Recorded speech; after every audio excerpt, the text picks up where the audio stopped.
Hey guys, it's Generalkidd here. How's everyone doing today? So, for today's video, we're going to be tackling the question of, is Emile actually still alive after he gets attacked by the elites during this cutscene? So, as we all know, we're all pretty familiar with how Emile dies, but in Halo Reach, Emile basically dies by getting stabbed through the back by an energy sword from an elite zealot. And, well, I mean, obviously, you know, lore-wise and everything, he doesn't survive. But there was one peculiar thing after this scene. So, a lot of people noticed in-game after that scene, when they make it all the way back to the Matt Cannon to where Emile died, his body, as well as two other elite bodies, will still be up there.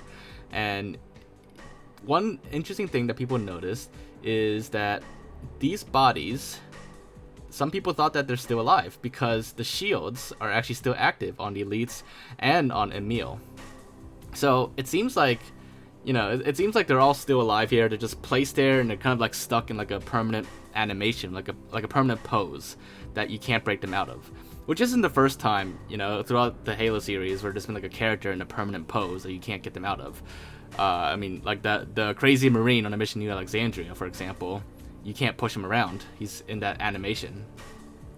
So I figured we take a look if these dead bodies are actually still alive or not, and they're just posed. So what I just tried there was I turned on the omnipotent cheat, which is basically a one-shot kill or instant kill cheat. And when I shot that elite, his shields did not recharge anymore.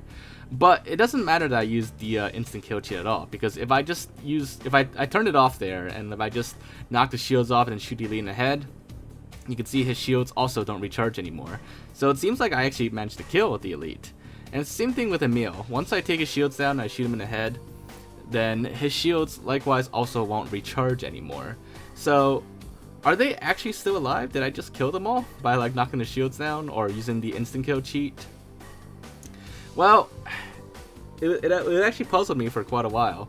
Because, you know, no matter like how much I attacked bodies, you know, grenades, instant kill bullets and stuff like that, you know, they won't budge. I was kind of going into this without really looking into it too much beforehand. I thought that if I shot the bodies with the instant kill cheat, it would instantly break them out of their animation, and then, you know, the bodies will stand up for a second or get flung around.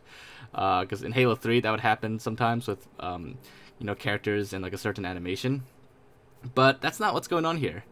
Those bodies are not really bodies. They're actually scenery objects that are placed there in a specific pose. So the difference between bipeds and scenery objects, this set here, these two, they're scenery objects. And the other two set here, these are actual bipeds.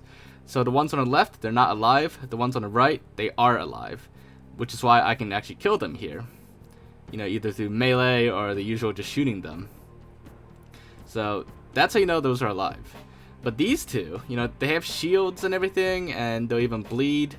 But they're not actually alive. They are just scenery objects. So that is what Emile and those two elites are during that part of the mission. They're not actually dead bodies. They're actually just scenery objects placed down and put into a permanent pose. So that is why I can't, you know, quote unquote kill them. I mean, I sort of could kill them when I shot them, you know, in the head when I took the shields down, but that's about the extent to killing scenery objects. You can't actually kill scenery objects. But I guess I could permanently, like, you know, take out their shields in that case. So, no, Emile is not alive anymore. He's actually just a scenery object after that point that happens to have active shields still. But that's it. So, there you guys have it. That is why those three bodies, you know, still behave that way at that point. Hopefully you guys enjoyed this video, and if you did, make sure to leave a like, leave thoughts and comments, and if you haven't already, make sure to subscribe, and I will see you all next time. Bye, guys.